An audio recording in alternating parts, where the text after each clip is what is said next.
নমস্কার বন্ধুরা, tales of motivation চ্যানেলে আপনাদের সবাইকে জানাই স্বাগত। আজকে আমাদের গল্পের শীর্ষক হলো সত্যের পথে অদম্য যাত্রা। গল্পটি শুরু করার পূর্বে আপনাদের বলতে চাই যে ডেসক্রিপশানে আমার আরেকটি চ্যানেলের লিঙ্ক দেওয়া রইল, যার নাম হচ্ছে ইন্সপায়ার বাংলা। প্লিজ চ্যানেলটি ভিজিট করতে ভুলবেন না। তো চলুন এবার মূল কাহিনীতে ফেরা যাক। প্রাচীন ভারতের এক ছোট্ট গ্রামে অরুণ নামের এক যুবক বসবাস করত। অরুণ ছিল মেধাবী, বিনয়ী এবং শান্ত স্বভাবের, কিন্তু গ্রামের লোকেরা প্রায় তাকে নিয়ে ঠাট্টা করত, কারণ অরুণ কখনো মিথ্যা বলতো না, যতই বড় বিপদ আসুক না কেন। তার বাবা একজন ব্যবসায়ী ছিলেন, আর মিথ্যা কথা বলে লাভ করাই যেন তার নিত্যদিনের অভ্যাস ছিল। একদিন বাবা বললেন, অরুণ, এই দুনিয়া টিকে থাকতে হলে সত্য নয়, বুদ্ধি লাগে। মানুষ যা শুনতে চায় তাই বলো, সত্য বললে কখনো সাফল্য আসবে না। অরুণ শুধু হেসে উত্তর দিল, পিতা, আমি বিশ্বাস করি সত্যই শেষ পর্যন্ত জয়ী হয়। বাবা রেগে গিয়ে বললেন, তোমার এই বোকা বিশ্বাস তোমাকে একদিন ধ্বংস করবে।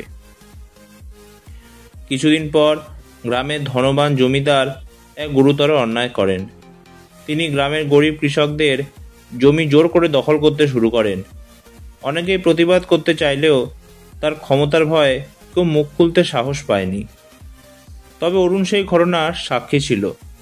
সে বুঝল, যদি সে চুপ করে থাকে তাহলে অন্যায় আরও বাড়বে। কিন্তু মুখ খুললেই বিপদ, কারণ জমিদারের লোকেরা সবাই শক্তিশালী ও নির্মম। রাতে সে গভীর চিন্তায় পড়ল। তখনই শুনল, গ্রামে এক মহান ভিক্ষু এসে আশ্রয় নিয়েছেন।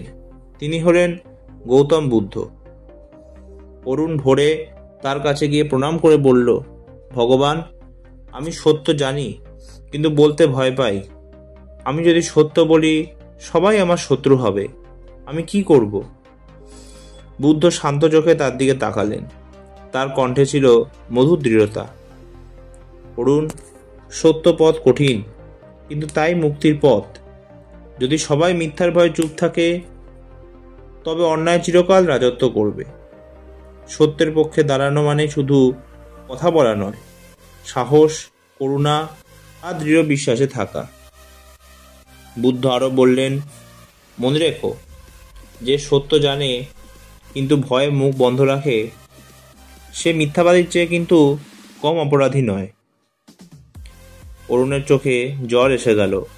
সে প্রণাম করে বলল, ভগবান, আমি সত্যের পথে হাঁটব, ফল যাই হোক না কেন। পরের দিন অরুণ গ্রামের সভায় হাজির হলো।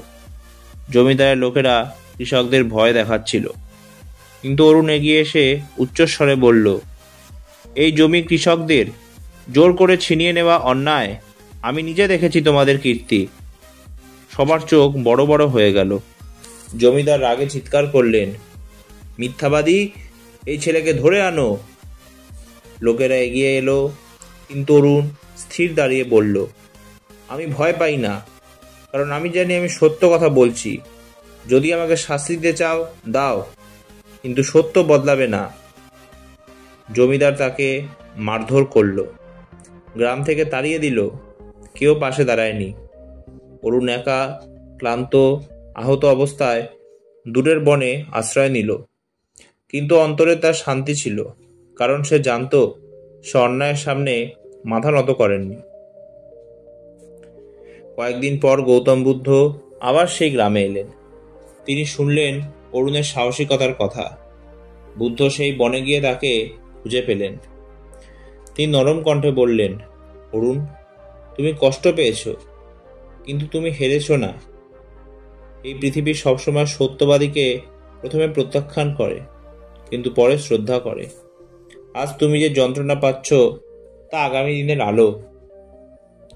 অরুণ বলল, ভগবান, আমি সত্য বলেছি, কিন্তু কেউ আমার কথা বিশ্বাস করেনি।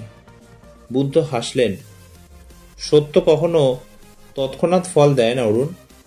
এটি বীজের মতো, প্রথমে মাটির নিচে অদৃশ্য, পরে ধীরে ধীরে বৃক্ষে রূপ নেয়।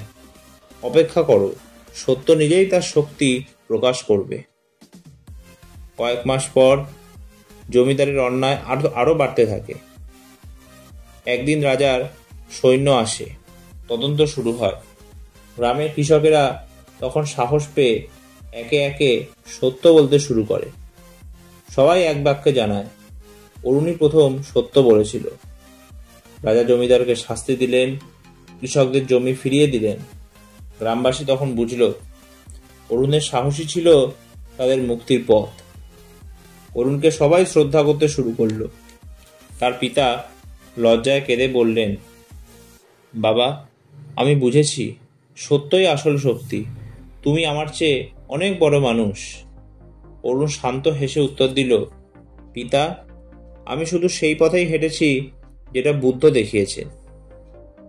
একদিন সন্ধ্যায় বুদ্ধ তাকে কাছে ডেকে বললেন, অরুণ, তুমি প্রমাণ করেছ যে সত্যের পথে হাঁটা কখনো বৃথা যায় না।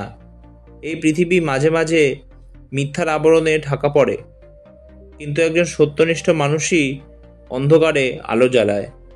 মনে রেখো, সাহস মানে ভয় না পাওয়া নয়, ভয়ের মধ্যেও সঠিক পথ বেছে নেওয়া। অরুণ গভীর শ্রদ্ধায় প্রণাম করল। বুদ্ধ ধীরে বললেন, যে মানুষ সত্যের পথে হাঁটে সে বাহ্যিক জয় নয়, নিজের অন্তরের জয় লাভ করে, সেটি প্রকৃত মুক্তি। অরুণের গল্প পরবর্তীতে গ্রামে এক অনুপ্রেরণার কিংবদন্তি হয়ে দাঁড়ায়।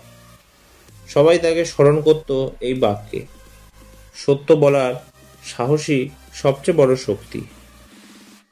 বুদ্ধের শিক্ষা সেই গ্রামকে বদলে দিল।